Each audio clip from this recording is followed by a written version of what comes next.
L'histoire que je vais vous partager est tirée de mon livre Les contes inspirés pour le cœur et l'esprit. Pour vous le procurer, je vous invite à vous rendre sur mon site marie-ribeil.com. Je canalise également des contes inspirés uniques à chaque personne, des guidances par l'imaginaire qui vont chercher, à travers symboles, métaphores et subtilités cachées, à faire vibrer l'extraordinaire qui réside en chacun. Accompagné de vos guides, j'écris de façon intuitive et inspirée une histoire qui résonne à votre cœur. Je vous souhaite une belle écoute. Le flacon. C'est à l'aube du monde qu'il s'est passé ceci. Un jour, la terre se fendit en deux et en son sein naquit un homme. Il avait l'apparence d'un adulte et le cœur pur d'un enfant. Les temps murmurent que c'est par lui que naquit la destinée. Il avait pour habitude d'observer le monde et le parcourait sans jamais se lasser d'en admirer les merveilles.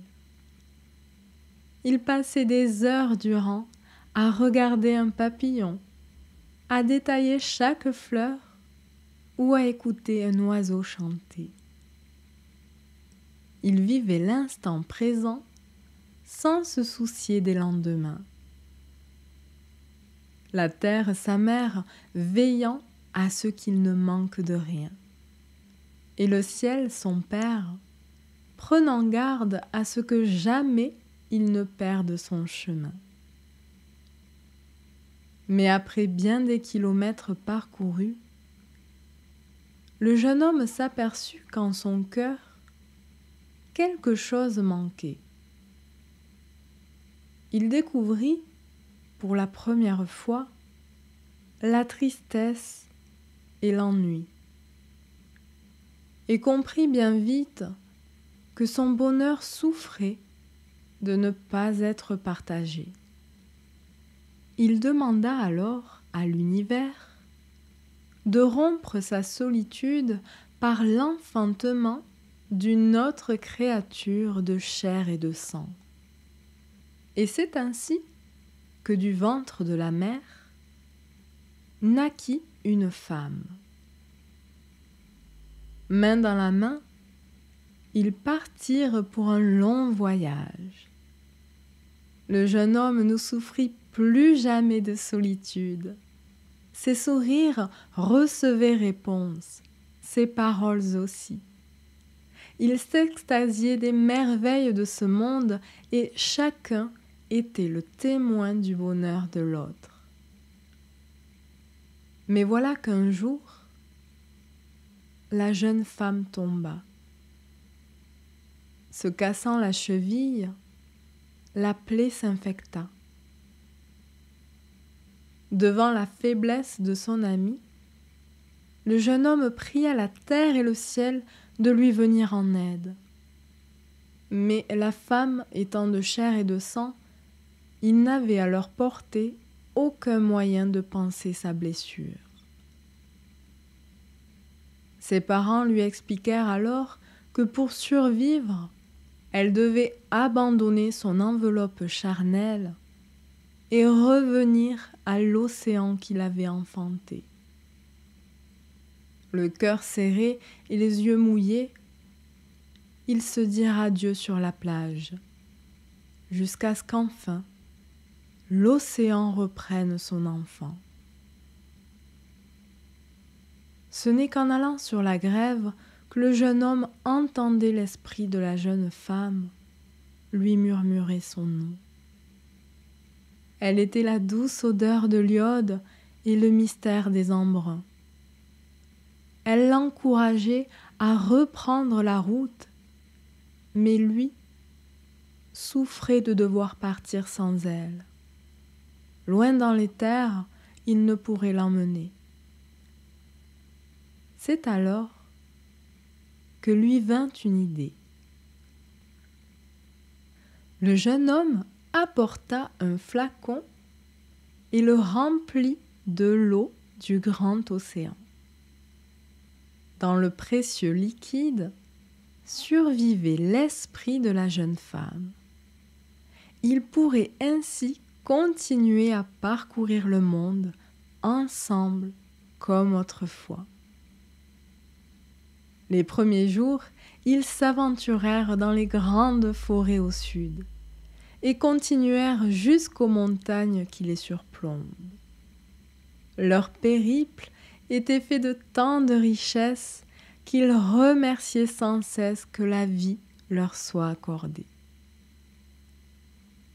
Mais bien vite, l'esprit de la jeune femme se fit plus discret. Son compagnon, une nouvelle fois inquiet, lui demanda ce qui n'allait pas. Faiblement, elle répondit : « L'eau sous la chaleur s'évapore. De jour en jour, je m'affaiblis. Bientôt, le flacon sera vide et je serai parti. » Le jeune homme, comprenant qu'il allait perdre à jamais sa compagne, se lamenta. « Mais pourquoi donc le sort s'acharne à vouloir absolument nous séparer ?» Bien décidé à ne pas laisser mourir son ami, il rejoignit l'océan à toute hâte. Ni la nuit ni le jour, il ne prit de repos. Et c'est à bout de force qu'enfin il arriva au bord de l'eau. Hélas, le flacon était vide. De désespoir, le jeune homme s'effondra lourdement sur le sable. Et tandis qu'il laissait aller sa peine, une voix faible et lointaine l'extirpa de ses tourments. C'était elle.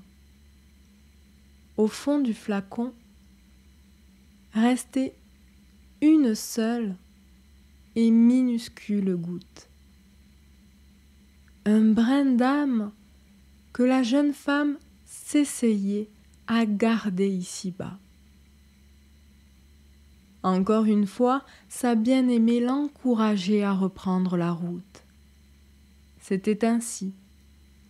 La solitude voulait reprendre sa proie. Mais le jeune homme, comme la première fois, était bien décidé à apprivoiser le sort sans se résoudre à la fatalité. Il demanda à sa mère la terre de revenir en elle. Ce faisant, il porta à ses lèvres la dernière goutte de l'esprit de sa bien-aimée. Une fois abreuvé de cette minuscule parcelle d'amour, le jeune homme redevint poussière. Et de cette union sacrée naquit un bel arbre aux fleurs de gais. C'est ainsi que chaque année, à la même période, le vent emporte des branches les fleurs écloses. Et l'esprit des deux amants réunis s'en va voyageant au gré de la bise et peuplant de leurs semences les confins de leur royaume terrestre. À ceux qui voient pousser ces graines fertiles distribuées au monde, l'esprit des deux jeunes gens leur murmure qu'ici-bas, nul avenir n'est figé. En bravant la fatalité, chacun devient maître de sa propre destinée.